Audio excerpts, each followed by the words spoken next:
It's Monday. That means it's Mock Draft Monday. Let's get weird with it.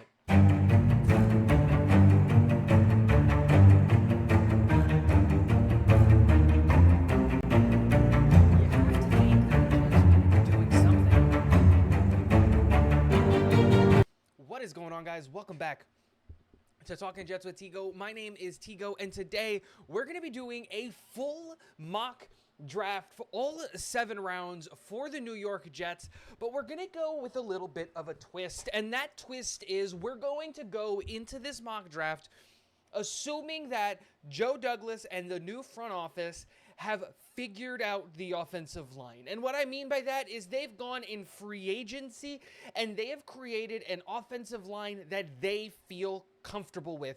And that is the plan. They have 5 guys on the offensive line that they say, with this offensive line, we can win a Super Bowl, so that they're not forced into a position to go offensive line at 10, and we can really open up the board. That is the only assumption that we're going to make, is that they went big in free agency on the offensive line, but they did not bring in any wide receivers. They did not bring in any defensive linemen. They didn't bring in a safety, nothing. The only thing is they re-signed a couple of the players that we want to keep around, and they went big on the offensive line. That's it. How does that impact the draft? Well, let's talk about it. The first way that I think that would impact the draft is that would give us the ability to really trade up, trade back in the first round, and that's exactly what I did. At 10, there were only 2 players on my board, and neither one of them were there. And those 2 players were Malik Neighbors and Rome Odunze. That was the only 2 players that if they made it to 10, I was going to force the pick at 10 and take those guys, knowing full well that in a perfect world, neither one of those guys... In a perfect world, one of those guys would be there, but in the reality, neither one is going to be there, and I'm going to move back. And the way that the board fell was really, really, really positive for the New York Jets, because there were a ton of players that really, really high-level teams were going to be comfortable and coming up for. For example, Olufashanu was on the board at 10. Jaden Daniels was on the board at 10. And I felt comfortable with how the board looked, dropping back from 10 all the way to 22 with the Philadelphia Eagles. They gave up their first-round pick this year, and both second-round picks that they have, we gave them the 10 pick and the our fourth-round pick to get 2 seconds in this year's draft, and it worked out great. And we're going to start the draft in a way that is already going to make a lot of you guys upset with me. And the reason I say this is, when I do these drafts, it's not what I would do. It's just following the board. What does my big board say? Who are the best players available on my board? And can I afford to take them? And the reality is that when we got to 22, a very similar situation happened to his teammate a couple years ago.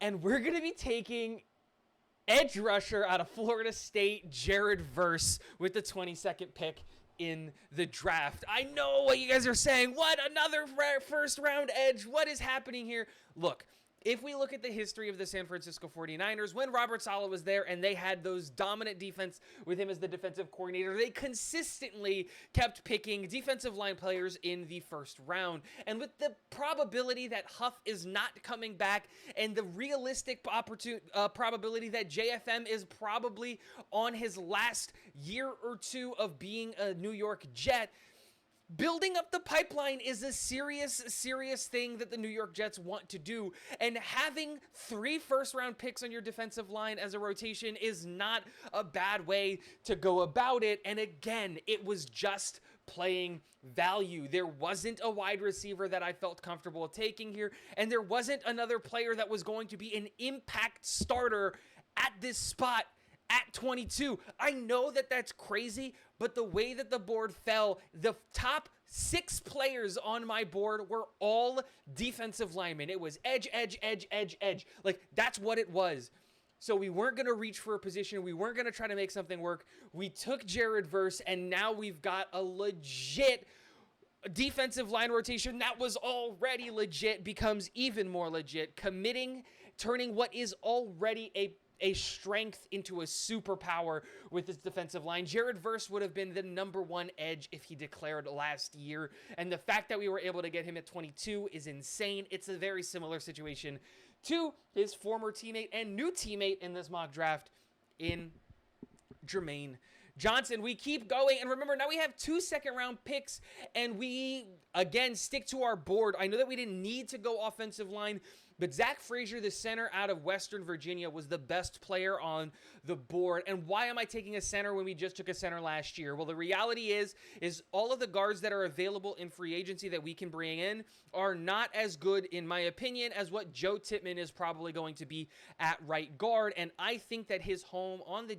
offensive line moving forward should probably be at right guard. And bringing in a guy like Zack Frasier allows us to build an interior offensive line of Elijah Vera Tucker, Zack Frasier, and Joe Tippmann that is young, athletic, and insanely strong for years and years to come. And as long as we can figure out the tackles in free agency, this gives us a really, really good base foundation for our offense to jump out. But we do have another second-round pick, 4 picks later, and we take wide receiver Xavier Worthy out of Texas. Just a stud. He's going to beat you over the top. A real, true, deep threat. A dynamic player coming out of Texas. And I loved what we saw from him this past season and all of the tape. And I'm really, really interested to see how he's going to test at the combine and what that might do to help or hurt his stock. But you have to address the wide receiver room. And this class is insanely deep at wide receiver. And that's why I felt comfortable waiting until the second round, because we got a stud. And then we waited again and we go to the third round and we get another stud in the wide receiver room. A name that you're familiar with if you've been around the Talking Jets channel with mock drafts. And it is wide receiver out of USC, Brendan Rice, another guy who's going to bring you a different skill set from what you have in the wide receiver room. We know that we're not going to be able to get out of the Allen Lazard contract this year, but the reality is by bringing in Xavier Worthy and Brendan Rice and partnering both of them with Garrett Wilson, we now have a 1-2-3 punch in the wide receiver room that is insanely dynamic, insanely athletic, pushes Allen Lazard down the depth chart where we know he can be successful as a wide receiver 4, and gives us youth. The only person on the wide receiver room that we should theoretically be paying is Allen Lazard, and that frees up a ton of cap space and a ton of peace of mind moving forward, because we know we only have Aaron Rodgers for a short period of time. After that, we're still going to have Brendan Rice, Xavier Worthy, and most importantly, Garrett Wilson. We're not looking for a wide receiver 1. We've got him. Now let's just find him some supporting pieces. Xavier Worthy, Brendan Rice are great ways to do that, and keep giving Aaron Rodgers weapons. That's the whole mantra of this first part of the draft. Day 1 and day 2, how can we help Aaron Rodgers? We're going to get him the ball faster with Jared Verse being on there. We're going to protect him with Zack Frasier. We're going to get pass catchers in Xavier Worthy and Brendan Rice, and we're going to both block and pass catch with this tight end out of Michigan, A.J. Barner, a guy who's going to come in, really push for tight end 3. That's the spot that we're trying to fill. We know we got Tyler Conklin. We know we got Jeremy Ruckert. That's tight end 1. That's tight end 2, respectively. We need to fill in tight end 3. And while we might be able to bring a guy back like Kenny Aboa or bring a guy back like Zach Kuntz, the reality is the more competition that we have in at tight end 3, the better. Let's bring in A.J. Barner to compete, and best man wins. That's what we got to do. Now we go on and we keep going. And now we got to start looking at the other side of the ball, and we got to start looking at depth. This is where the 6th and 7th round come into shine, and we got 4 picks left, so let's power through them. First thing I'm going to do is get an interior defensive lineman out of Georgia, Zion Logue, and the idea here is just to get depth. My expectation is that we're going to bring a ton of the guys on the interior of the defensive line back, or even make a splash on the interior of the defensive line room in free agency, but this is not about filling in or finding a starter. This is a developmental piece. This is interior interior defensive lineman 4.